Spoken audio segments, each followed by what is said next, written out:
Bismillah wassalatu wassalamu ala rasulillah amma ba'da badba Allah balungi abaliyo mwenna assalamu alaikum wa rahmatullahi wa barakatuh.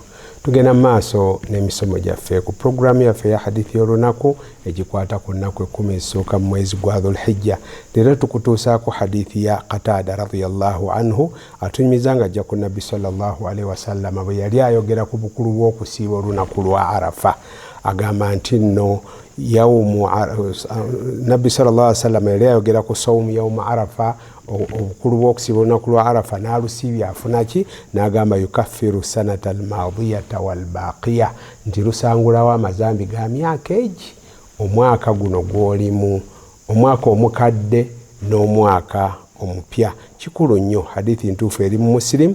Abi Qatada n'ayongera n'agamba nti siyamu yawmi Arafa, nti okusiiba olunaku lwa Arafa, inni ahtasibu ala Allah an yukaffira sanata allati qablahu wa sanata allati ba'dahu, nsuubira nti Allah subhanahu wa ta'ala bw'oba olusiibye akusonyiwa amazambi ag'omwaka ogulukulembedde n'omwaka ogugenda okujja oluvannyuma lwagwo. Ekitegeeza nti Allah abakusonyiye bwe tuba tubaze mu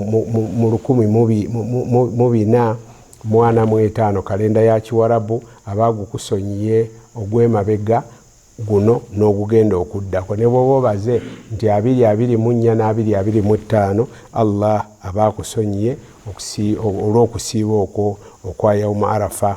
Kale abantu abamanyi ne balagira ddala nti okusiiba olunaku lwa Arafa sunna okujjako eri omuntu ali mu Arafa, kubanga ate sunna eri atali mu hijja, naye ali mu hijja ate aba teyeetaaga kubeera nti naggwamu amaanyi, naye nga bw'aba alusiibye ekikkirizibwa, naye kiba kisinga ku ye kwe kubeera nti nno aba n'amaanyi agasaba edduwa naddala ng'ali mu lusenyi lwa Arafa n'okukola emirimu gyayo. Hadha wa sallallahu ala sayyidina Muhammad wa ala alihi wa sahbihi wa sallim walhamdulillahi rabbil alamin.